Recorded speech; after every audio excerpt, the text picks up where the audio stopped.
During the life of the Sega Saturn, it was absolutely dogged by the notion that it was underpowered, particularly at 3D polygon rendering.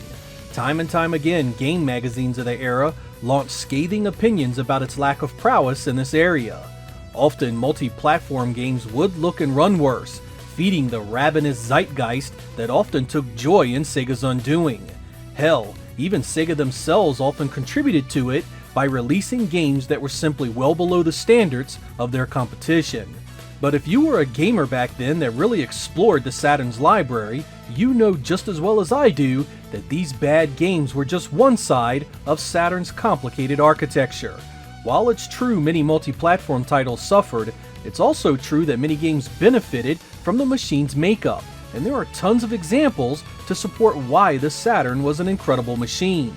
In this episode, we will be taking a look at some of these games I feel really show off what the Saturn was capable of. These games just didn't give you nice color and art, but also showed off some serious technical effects as well. From gorgeous transparencies to killer light sourcing, we'll see all kinds of impressive graphics that will make you rethink what the Saturn was capable of. I hope you guys enjoy great visual effects on the Sega Saturn.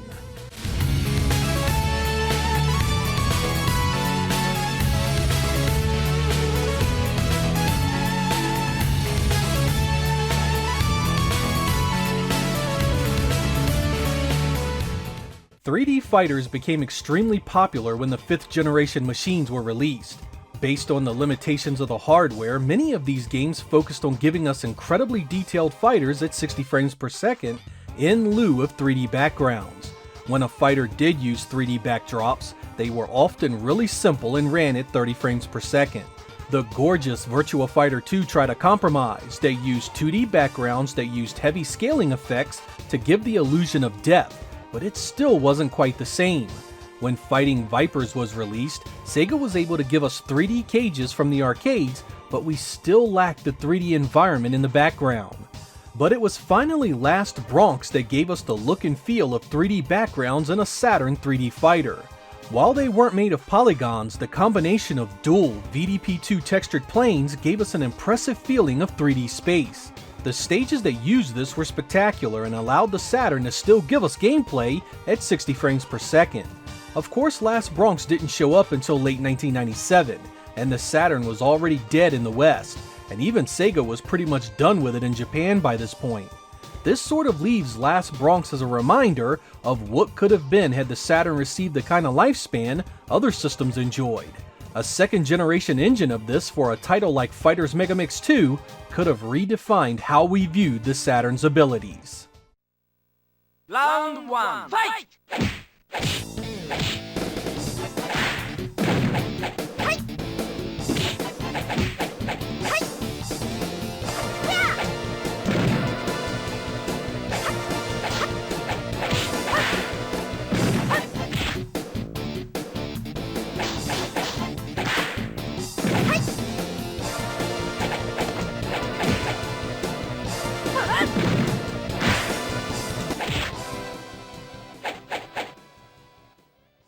The first Panzer Dragoon was one of the lone bright spots when the Saturn launched in the US and Europe. With so much negative focus on the Virtua Fighter and Daytona ports, this game right here showed Saturn had the chops at the very least to compete with its competitors. When the sequel showed up, I was expecting another grade A performance, and the folks at Team Andromeda delivered and then some. VDP2 is again the star of the graphics here. For those that aren't familiar with it, VDP2 was the Saturn's specialized background chip, though it was capable of much more. It could also scale and rotate 2 individual background planes that could be used for both the ground and sky in 3D engines. It also gave the Saturn some nifty transparency effects. Panzer Dragoon 2 used it for all these things. When you are dashing through the canyons, that's VDP2 taking care of the ground. When your dragon leaps for its first big flight sequence, VDP2 is there again to help you glide back down to Earth. But it's when the game really gets going strong that these effects hit its stride. When in the caves, that's VDP2 doing the transparent water that the boss is splashing around in. The efficiency of the Saturn's VDP1 and VDP2 architecture has long been debated, but when it was harnessed by a talented developer, the results could be quite stunning. This was especially true when used for the ground and sky portions of an engine like we see here, because VDP-2 could draw these planes all the way to the horizon, given the effect of massive draw distances. If you fire up Panzer II in an emulator like SSF, you can actually disable VDP-2 entirely, showing you exactly what it's doing within the engine. You can also disable VDP-1, which gives you a pretty compelling argument for just how important it was for some of the better 3D engines for the hardware. In fact, if you are curious to understand a little more how the Saturn's architecture works across different games, you should play around with an emulator feature like this. The Saturn really was an island when it came to software development, but man could it do some incredible things.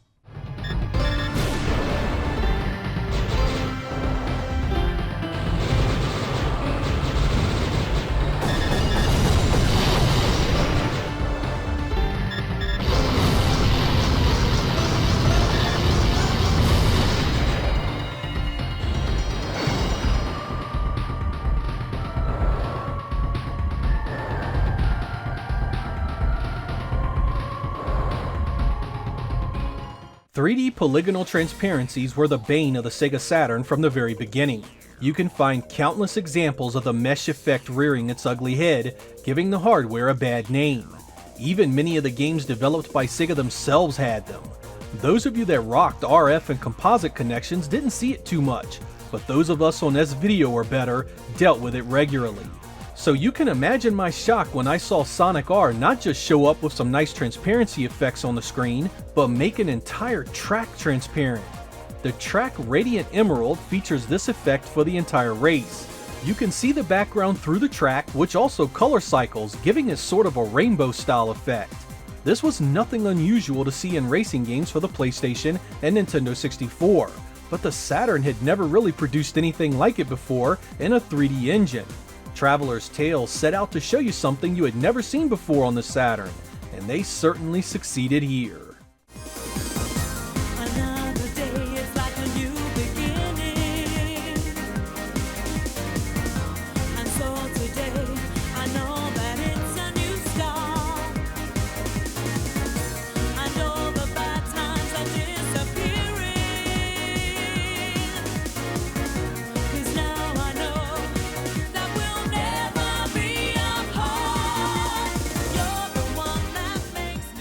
Powerslave could be featured for a number of reasons in an episode like this.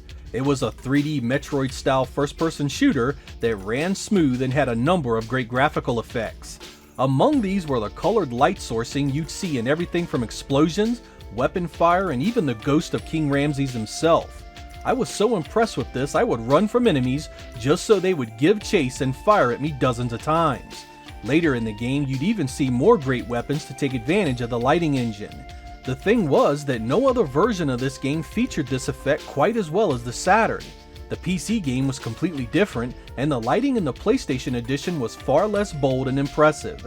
Duke Nukem 3D and Quake were impressive in their own right for the Saturn, but for overall visuals, I still think Powerslave is a force to be reckoned with.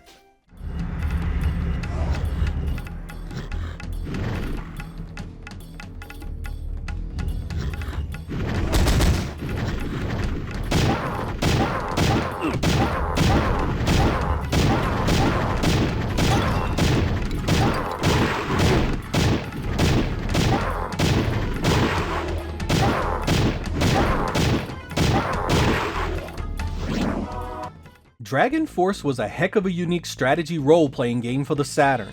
There really hadn't been a lot like it, something you could say today as well. I always felt this one was the ultimate example of what the Saturn could do under the right circumstances. When you had a fully upgraded general, you could have battles featuring 200 individual troop characters on the screen at once. This was in addition to the special effects from the magic attacks and the two generals on each side. The Saturn never skipped a beat, easily displaying all this action without any real hiccups or slowdowns. There was a certain exhilaration seeing that many troops crossing the field of battle and clashing in the middle. Sometimes you even got enemy units that were translucent, so once you did a magic spell, it was transparencies on top of transparencies. The previous generation could never have given us anything like this, at least not at the scale and visual grandeur. It was the kind of thing that made a next generation game feel unique and worth the investment of the upgrade, and it was only on the Sega Saturn. This one scares many people away because they either don't understand the mechanics or they ruin it by following strategies they learned on the internet. Go into Dragon Force fresh, talk to no one, and for God's sake stay away from people telling you how to play it. Self-discovery is this game's greatest strength.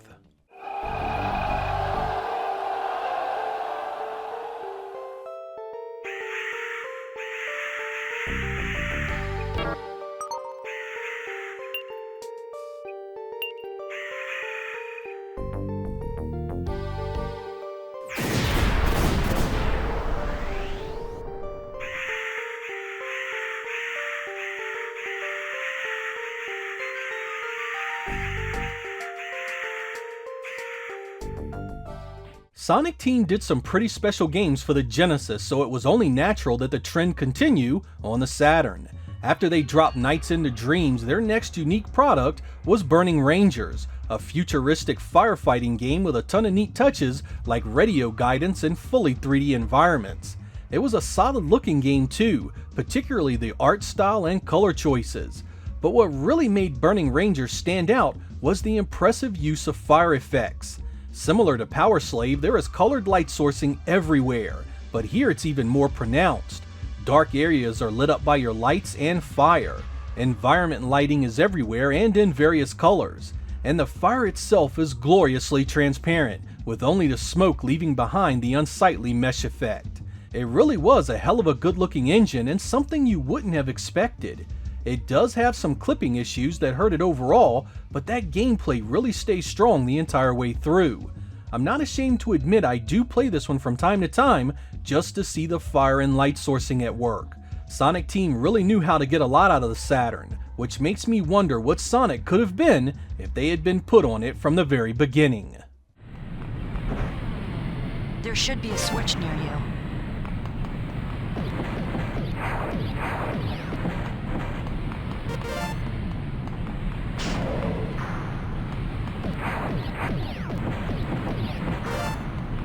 Stay alert until the fire's completely out.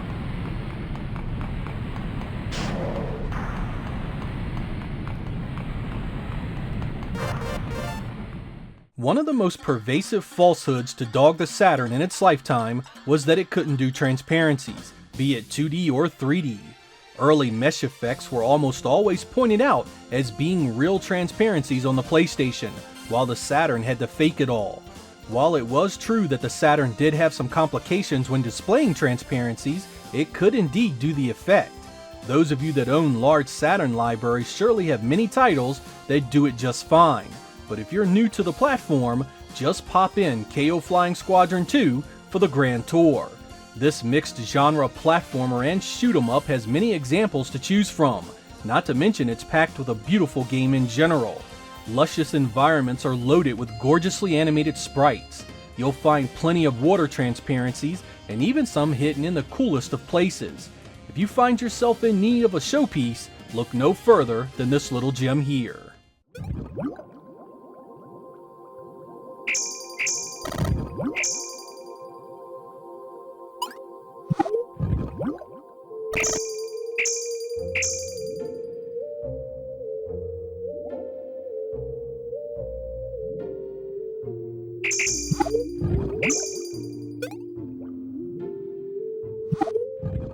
The Sega Saturn had a high resolution mode of 704 by 480, which was one of the highest resolutions a console could put out at the time. A number of games used this mode and boy did they shine. Dead or Alive used it for its breathtaking visuals, as did Sega's Virtua Fighter 2. But as good as these games looked with it, I still feel it was Decathlete that did it the best. In combination with VDP2, it gave you 3D playfields and some killer texture quality. Just look at how sharp this looks. I mean, this still looks great to my eyes now in 2020. To make things even better, it all ran at 60 frames per second, a buttery smooth presentation that easily ranks among the best for the platform. You weren't just stuck with one athlete on the screen either, as this engine could support multiplayer as well. Games like Virtua Fighter 2 command the lion's share of attention when it comes to the Saturn's high resolution modes, but I think Decathlete here easily competes. She's a beauty start to finish.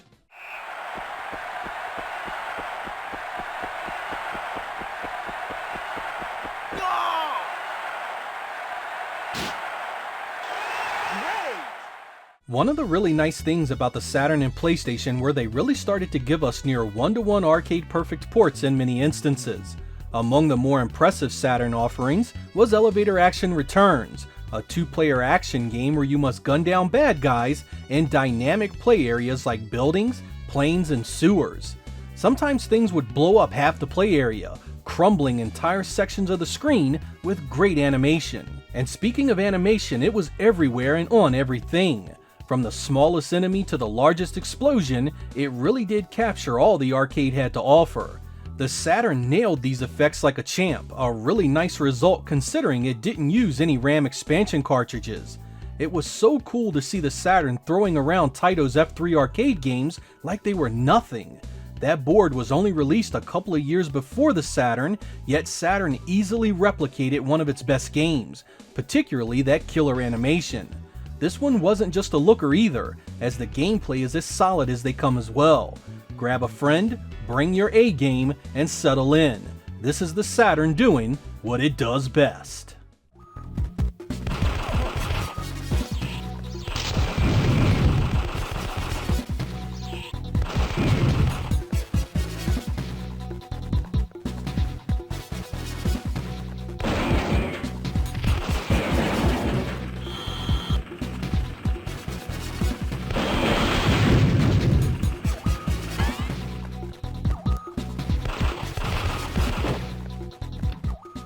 The Saturn saw numerous Model 2 arcade ports during its time.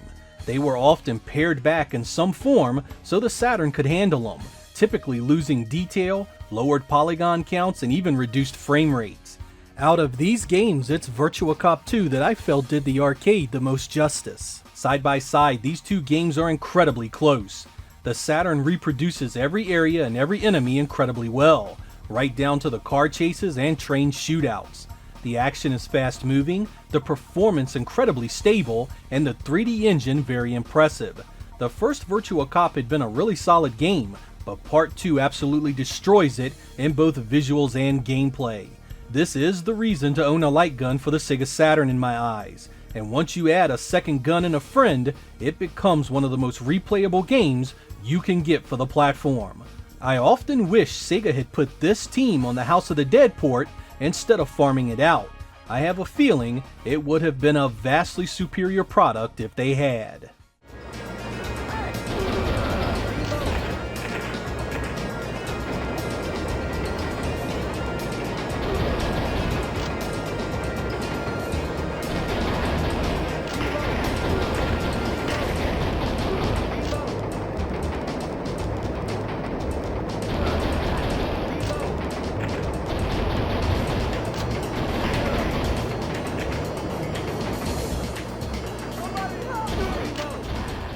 "1998 brought us the Treasure Classic Radiant Silver Gun. This one was always really impressive thanks to its gameplay model. Instead of picking up weapons at random in the field, this gives you 7 different options that can be manually switched on the fly right from the get-go.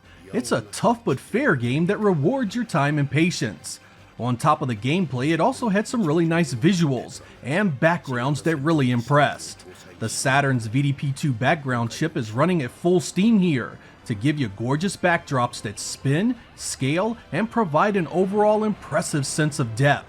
It's an important piece of why this game is so visually pleasing.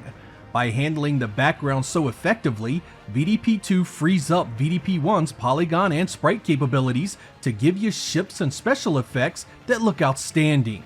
This combination was the path to getting the best performance out of the Saturn, a melding of sprite and background rendering the way the original architect intended. Of course, not every developer had the time, money, or skill to do this, but when they did, games like Radiant Silver Gun is what we saw. 紀元前の地層から発掘されたあの石のような物体であることはまず間違いないだろう。調査していた火剣散布で一体何が起こったのか。そして奴らの目的は何なのか。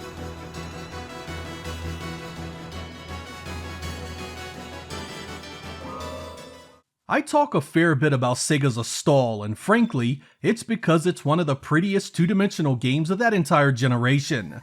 I know that phrase gets repeated a lot on my channel, but here it's undeniably true. Whatever you may think of its gameplay, nobody can deny its incredible visuals. While I could spotlight many things about it I find impressive, it's the parallax scrolling I want to focus on specifically. Parallax is more than just simple layers in a game. Truly great parallax is about adding depth and beauty, looking out into the vastness and being convinced that there's a living, breathing world back there. In addition to the large, well-animated sprites in Astal, the backgrounds give you a world that could only exist in your dreams.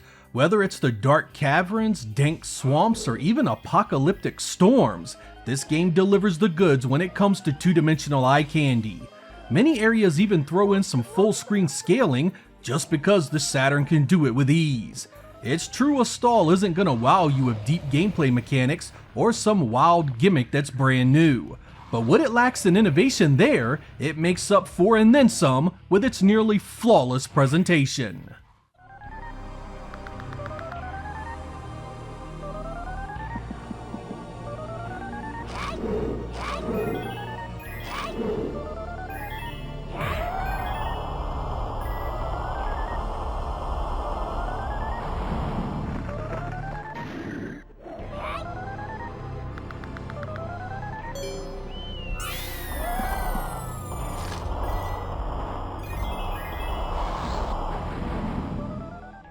Shoot 'em ups aren't usually spotlighted for their impressive animation, but I want to shine a light on the vertically scrolling Shin Ryu.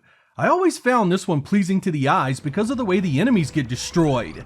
In the old days, you'd get a few frames of destruction and that was about it. But as the 1990s moved on, we started to get some really nice destruction. The ships in this one get hit, flame out, and then burst into countless pieces of shrapnel. The debris then crashes with a thud below, or splashes down in water. It's such a small thing, but it adds so much to the feeling of truly doing some damage and destruction with your fighter. I'd also like to take a moment and draw your attention to one of the boss fights, an octopus-like ship with arms moving all over. I really thought this looked great, and the Saturn does it with nary a flicker or slowdown in sight. Shin Ryu doesn't elicit the kind of response many of the Saturn's better shoot-'em-ups do, but this is still a great game and I break it out often. If the resolution scaling bothers you, be sure to try the arcade option. It really is a great looking game.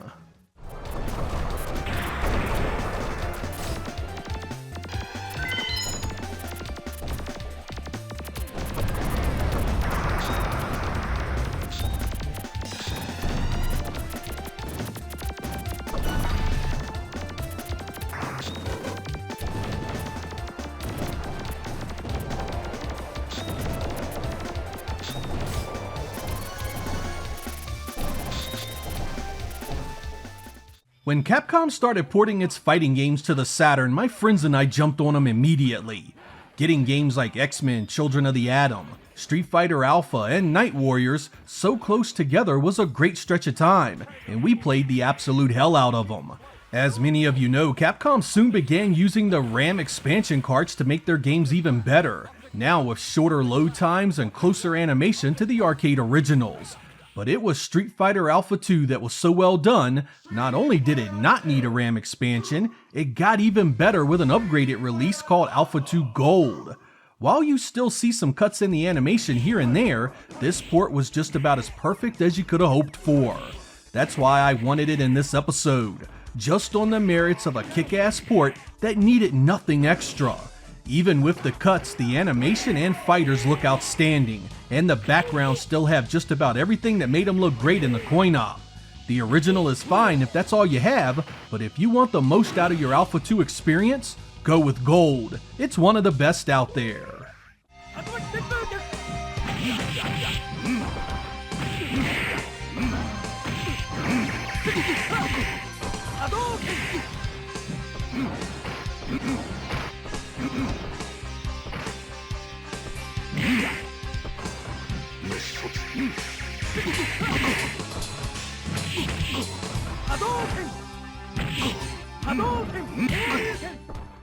When looking at Loaded, there isn't much about the base graphics that is particularly appealing. This top-down run and gun runs a bit janky and the textures are dark and muddy. but what it lacks in those areas, I still have to hand it to the developers for the cool looking light sourcing and smoke effects. Whether it was the weapons in your hand or the bombs you deployed, the bullets, fire, lasers, and resulting carnage filled the screen with effects I just never got tired of. There was a visceral thrill to letting loose with the intent on mowing down everything that moved.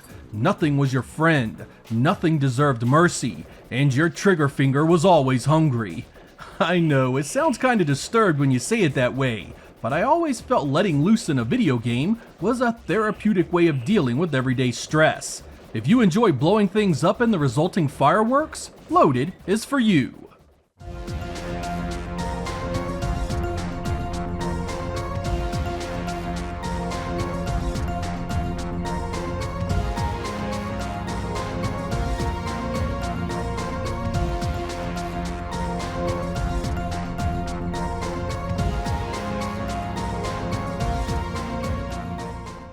Sonic Jam was a compilation of Sonic titles from the Sega Genesis. While those games have their own appeal, I want to focus on Sonic World a bit here. That was a special bonus mode that allowed you to run around a stage and view different types of media, like concept art and the full motion video from Sonic CD. But what was so special about this is the fact that it shows a reasonable approximation of what a three-dimensional Sonic could have looked like on the Saturn. While really only a single stage and a small one at that, you can't help but get the feeling that had this team been at the helm of the ill-fated Sonic Extreme, things would have turned out completely different. Of course they didn't, and we are only left with this tiny piece of what could have been. Running around in this, you get a feeling that with just a bit more polish and the gameplay could have been more than playable in a full adventure. Sonic's gameplay likely would have needed to be changed around to a more mission-based structure, sort of like the stars in Super Mario 64, but that could have been a really good thing for this series. In fact, there are a handful of missions here where you need to collect rings and other items, lending some proof that Sonic Team was onto the same idea themselves. Word is the work that started here is what eventually became Sonic Adventure on the Dreamcast, but I gotta admit, I still wanted a 3D Sonic on Sega's Sixth Rock from the Sun.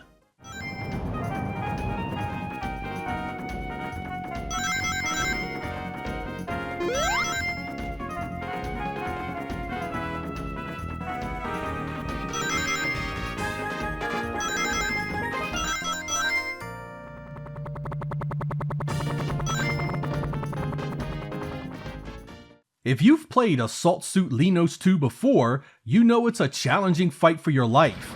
Guns blazing, you boost on land and in the air as enemies attack you from all sides. The visuals in the stages themselves looks cool enough, but it's the first boss that'll knock your socks off. This thing is massive, one of the largest bosses I've ever seen in a video game. And to add to this behemoth, the entire screen scales in and out so that you can see the fight better. This is the kind of stuff that could put the Neo Geo to shame.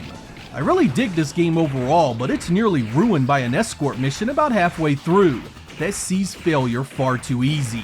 That first stage, however, is a real showpiece and makes you wish the rest of the game was exactly like it. Give it a go if you like the first, or Cybernator on the Super Nintendo.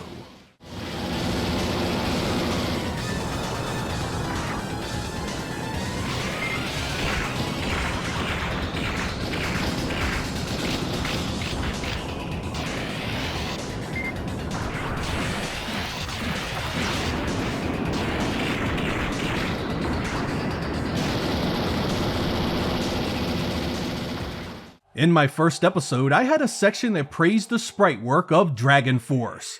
202 troops on the screen made for one impressive showing. And while I still consider that impressive as all get out, I gotta give props to Dragon Force 2 as well.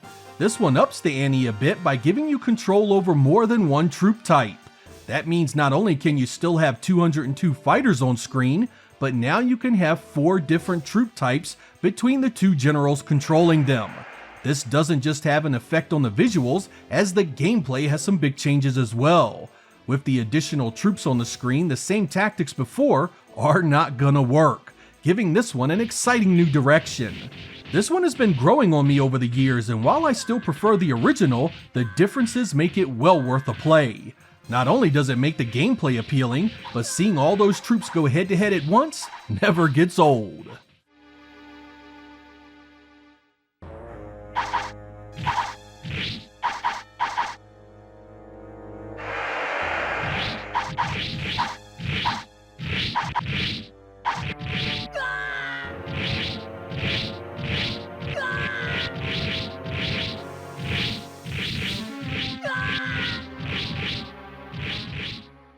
Once upon a time, a good console superscaler port was worth its weight in gold.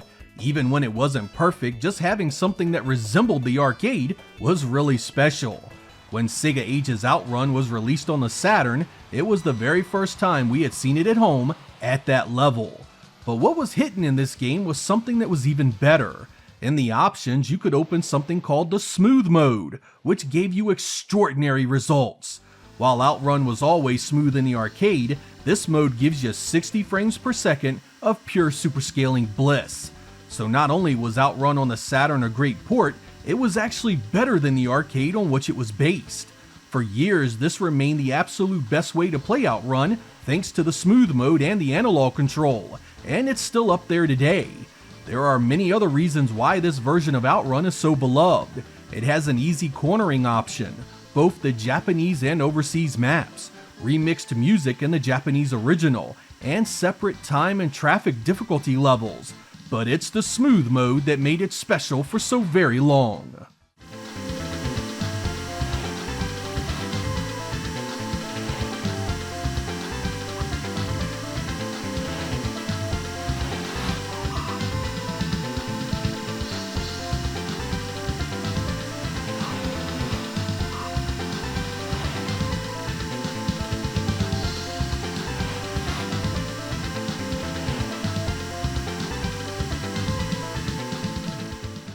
There's a lot to like about Psychic Curse Killer Taramaru, but the way it uses polygons, sprites, and special effects to bring two-dimensional gameplay to life was really something else.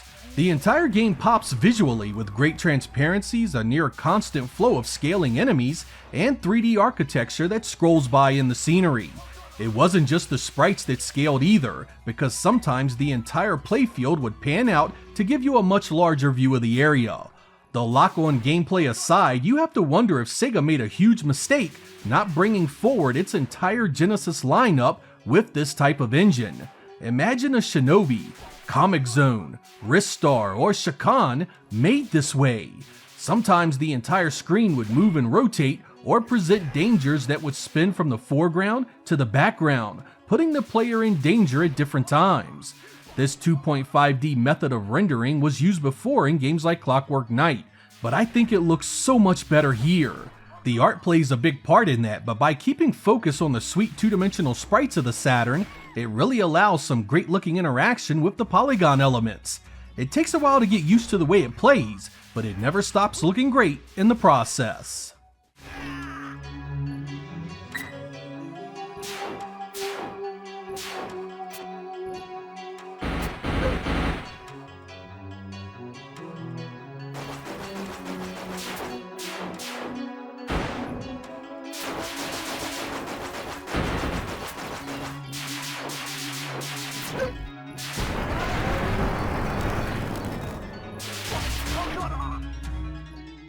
Tokyo Gurentai is another one where I really enjoyed the constant scaling and zooming backgrounds, enemies, and weapon fire. There are even some 3D polygon touches to this one. Think of this as sort of another layer section type game where you need to lock onto enemies at different heights and blow them out of the sky or destroy them on the land. Like many shooters on the Saturn, you get some great layered transparencies with water and clouds while all the other stuff is going on. It only slows down here and there and even supports 2 players with these visuals. The only real blemish on this otherwise fantastic looking game are some mesh transparent explosions on the larger enemies, but in no way does that ruin the presentation. Between the busy special effects, the massive boss ships, and the great scenery changes, this is one of the better looking shooters that you should definitely try. It supports the 3D analog pad and the mission stick, and is sometimes called Terra Driver outside of Japan.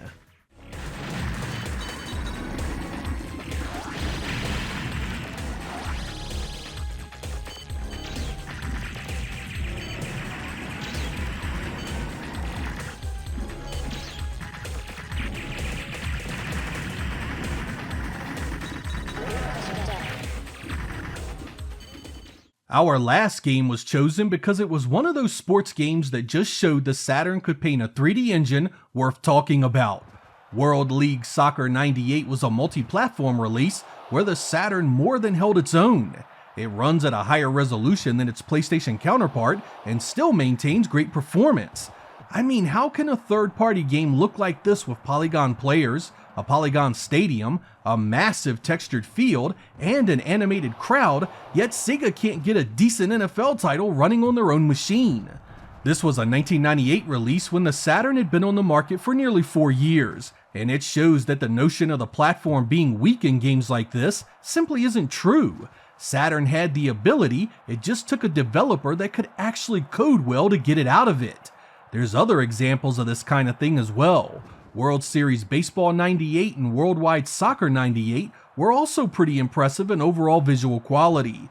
But even if you aren't a soccer fan, you have to respect what developer Silicon Dreams pulled off with this one. They used their previous Olympic soccer engine and improved on it impressively.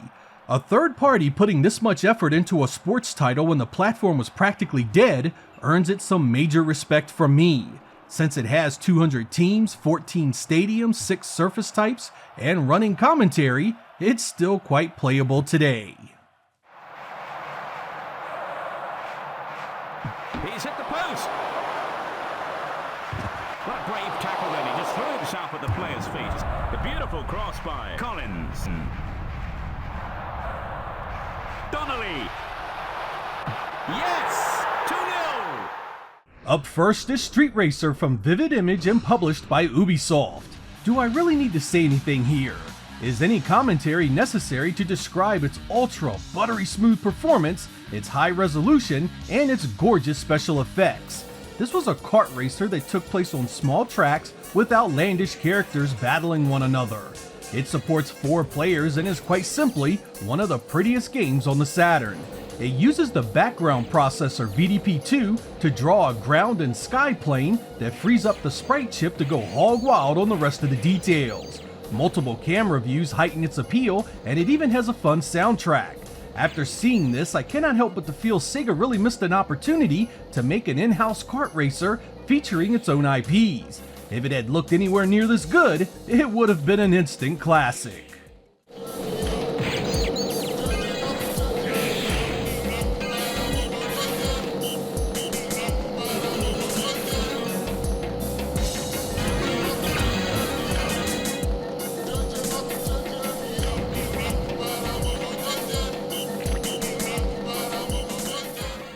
Princess Crown was an action RPG released by Atlus in 1997, and there was a Sadakore release a few years later. What's impressive here, you ask? Everything. The monster-sized sprites, the multi-layered backgrounds, the art, the music. Hell, I could just keep going, but the bottom line is simply this. It's one of the best-looking 32-bit two-dimensional games you'll ever see. If you've played something like Dragon's Crown for the PlayStation 3, you will have a rough idea of what this is from a gameplay perspective.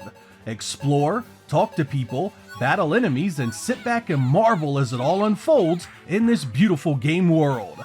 This was unfortunately locked to Japan for the Saturn, and is in awful need of a complete fan translation. Even so, it's worth the pain of a guide to enjoy its gameplay, sound, and absolutely killer visuals. I can't recommend it enough.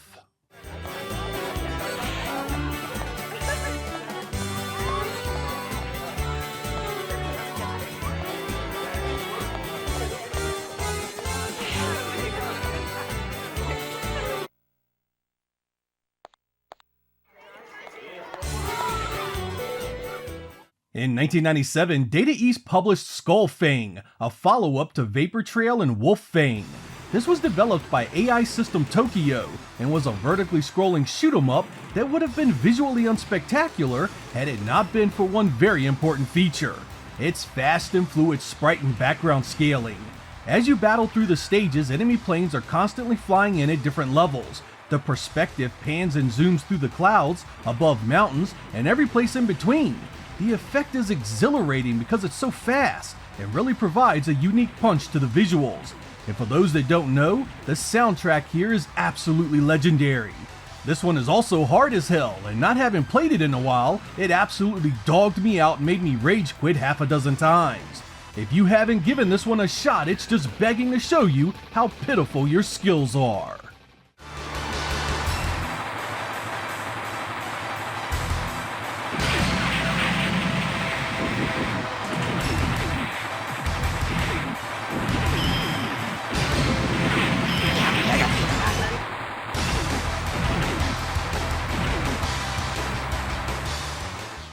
In 1997, Hudson Soft and CA Production gave us another VDP2 showpiece with the classic mech shooter Bulk Slash. This was another case of a game using an infinite ground plane to allow the sprite engine of the Saturn to really provide a unique looking mixture of elements. On the ground, you are often in a city doing battle with your sword, and you can also take to the skies and fly around freely, raining death and destruction upon your foes. It's almost always smooth, and even the polygon pop-in doesn't mar the presentation because the ground plane never disappears in most missions. The outer space sections are a tad less impressive, but overall, this is still a really special game that now has a full English translation, complete with new voiceovers. There really is nothing like it on the Saturn.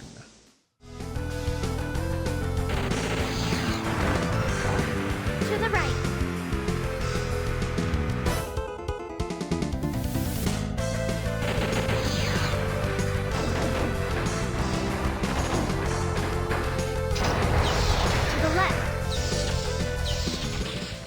We are gonna go real deep with this cut, but I felt Nanatsu Kaze no Shima Monogatari really needed some time in this episode.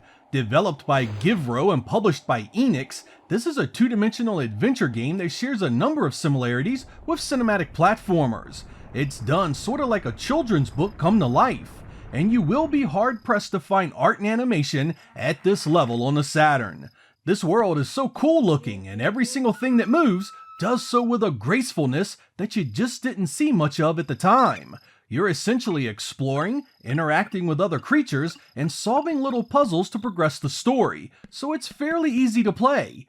Be warned, however, non-Japanese speaking gamers will need a guide for this one. There are many interactions that require response in that language, and all the menus are in Japanese as well. The title translates to Seven Winds Island Story, and it's real easy to see why it's called that. Find yourself a guide and play it, it's well worth the effort.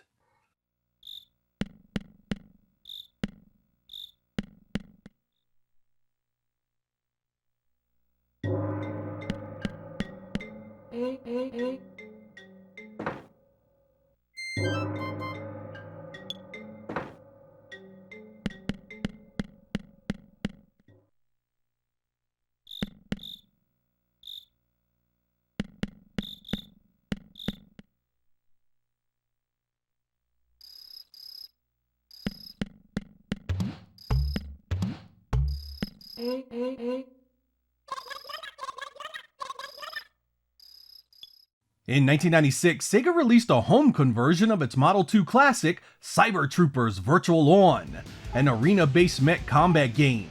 CRI ported it to the Saturn and essentially rewrote the arcade code so the Saturn version would be as close as possible. While only running at half the arcade 60 frames, it looks great all the way around. The mechs are easy to identify and do the originals justice, and the arenas and backgrounds provide a great sense of 3D space to do battle in.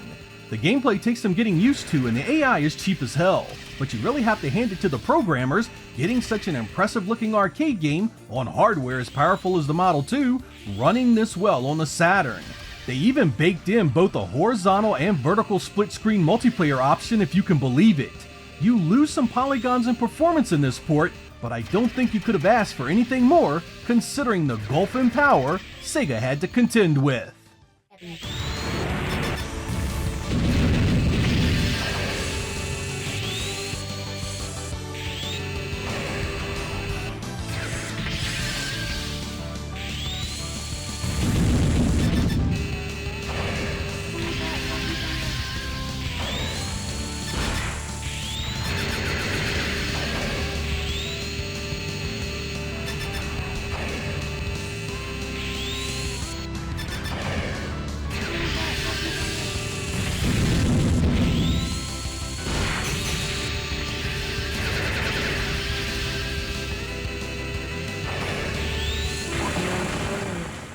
NMS Software developed Mass Destruction in 1997, an overhead shooter where you guide a tank into battle. As the name implies, everything here blows up real nice, and thanks to VDP2 handling the ground plane again, it runs incredible. Better and cleaner looking than the PlayStation version, in fact. The visuals also come off nice thanks to being able to destroy so much of the scenery. If you've ever played Return Fire and enjoyed that, I think you really need to give this one a try. Some may find it simplistic, but I love the mindless destruction. Sometimes you need a game where you can take out your stress on the bad guys and their evil ways. It's real easy for me to sit back and enjoy something from that era that runs so smooth. That wasn't often the case in early Polygon development.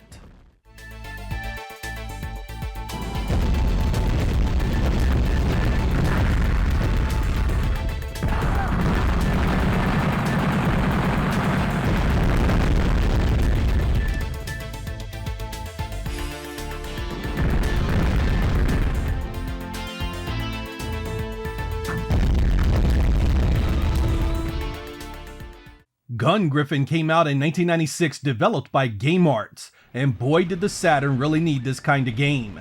It's a fully three-dimensional mech combat title that allows you to control a massive war machine that has multiple weapons, the ability to move around the playfield fast, and even some limited flight. Go where you want and tackle the mission how you want. Best part is the little details that really make each mission stand out. There's night missions where you can use night vision. There's weather effects like fog and snow.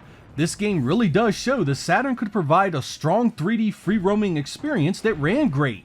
It gave way to a sequel that looked even better, and this one supported the MPEG card for even better full-motion video. I love that this went for a realistic style with the graphics instead of doing something ultra cartoony. It felt like it was telling a serious story, and the visuals backed up that sense of urgency and drama.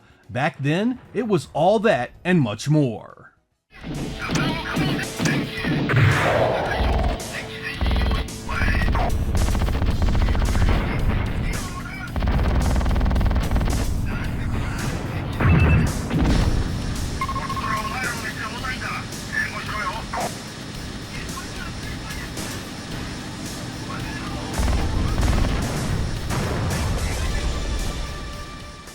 Released in 1997 by Zoom, I always felt that Zero Divide, the final conflict, got a raw deal on the Saturn. Most folks take one look and dismiss it as a soulless clone of better games. But I really dig the animation, the weird arenas, and the effects that pop off as you battle. These robots break down as you fight, with sparks flying and pieces falling off as things progress. It also has a sort of air pressure wave that follows the heavy attacks that give them some real oomph. Many of the mechs look gnarly and have a Cyberbots feel to them. The backgrounds have three-dimensional elements, and I really like the almost abstract presentation of each one. It's almost as if the fights are taking place in cyberspace. The gameplay here fits squarely in the Virtua Fighter mold, and if you are familiar with Sega's classic, you'll jump right into this one with a whole lot of success. I know the colors and art will likely turn away some of you, but I really do like the look. I would have loved to have seen another one of these on the Saturn. Get set. Ready? Go!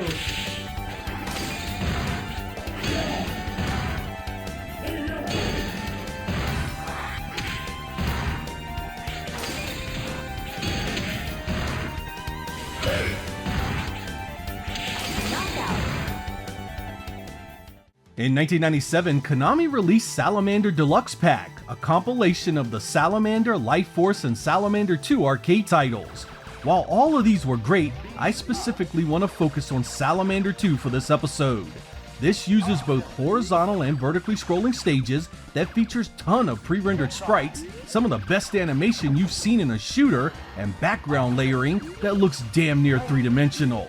I mean, take a look at those perfect transparencies, and the enemy animations look so nasty and real, almost as if it's pulsating and alive.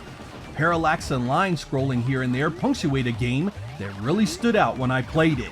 I've actually seen and played the original arcade version of this, and the Saturn did a bang-up job in every area. I don't think I even felt a single frame drop the entire way.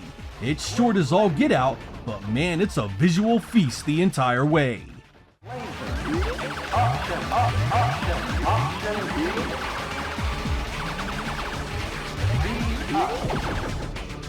Option liftoff. Option.